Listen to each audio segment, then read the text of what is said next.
Hi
everyone, I'm back for another painting and it's really cool in here. I'm hoping I don't get pelted with pine cones though, as soon as I set up, the carnabees have flocked into the trees and they keep following me as well. So I'm hoping I don't get smashed with a pine cone because a lot of them have actually fallen so far. Anyways, it's also a little bit rainy, so I'm hoping that I'll be able to get the painting actually done. I've made a little makeshift lean-to for my painting, but I'll see how well that holds up. Anyways, I'm here to paint a bird that I didn't see until I was in Australia for a while. I didn't notice the bird, and it's really neat. And that bird is the black-faced Cuckoo Shrike. I've heard of a story of how the cuckoo will actually find another bird's, like a totally different species bird's nest, and lay identical eggs or similar looking eggs to that bird, and lay its own eggs in there and let that parent raise their chick. So it's really sneaky.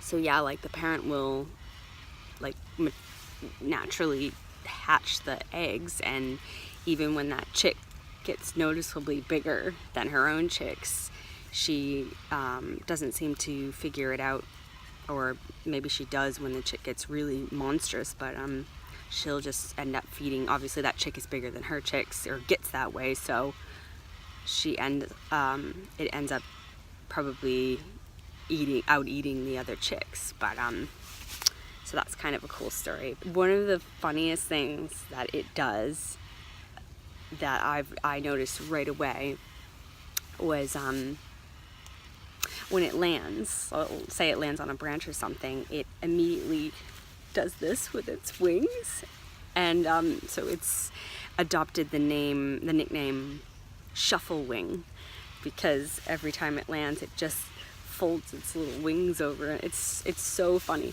And its call is so weird. I've always called it a robotic call. I guess you just have to hear it for yourself.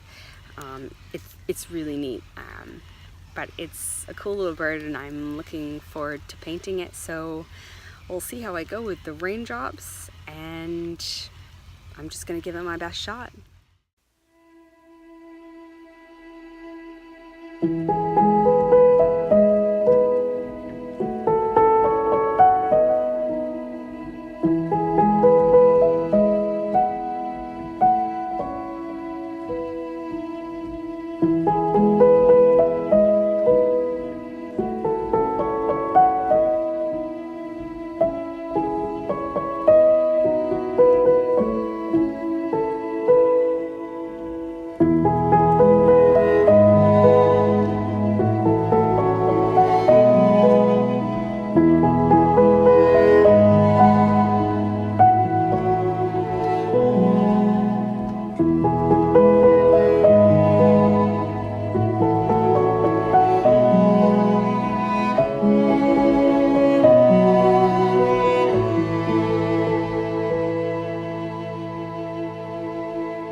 as you can see, I have had to leave the woods.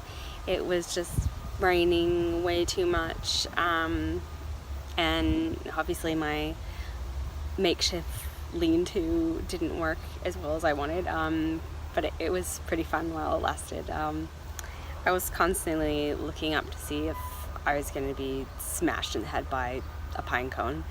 That's how much they were falling. So yeah, Mother Nature won, but that's okay. Really for me, it's about that commitment, you know, of saying that I did something. You know, it's such a great feeling to know that every week I'm doing something consistent that I just love doing, and I have that painting, and it's almost like 3 in 1, you know. It's a bit of mindfulness in nature. It's like a win-win for me. But yeah, I was worried about how my painting would turn out because, you know, a raindrop fell on it, or, you know, it starts out not that good, or you're getting a bit worried about how a few things have gone wrong, and so you think it might turn out crap. But you know, as long as I keep that in my mind, like, no, it doesn't have to, and it's fine. And I've done that so many times. You think I would learn, but yeah, your painting can come out wonderful as long as you know, stay there in your mind and tell yourself that it's okay and you can do it. And normally 9 times out of 10 it comes out wonderful, and I have it, and I did love it very much. This is the painting, and yeah, I think it turned out really good. And you know, another reason I go out in nature is I think that the paintings just pop out with the green in the background. I don't know, I just really like it. But yeah, as long as I can give you guys a good video of some nature and I have a painting at the end, and I feel good with that. So please like my video if you enjoyed watching it. If you could comment with an emoji face about how you felt about my video, that would be awesome. It would be so appreciated. We all know how much a smile can brighten someone's day, and if you can do it with an emoji face, then so be it. I think that would be awesome. Thanks for watching, and I'll see you guys next week.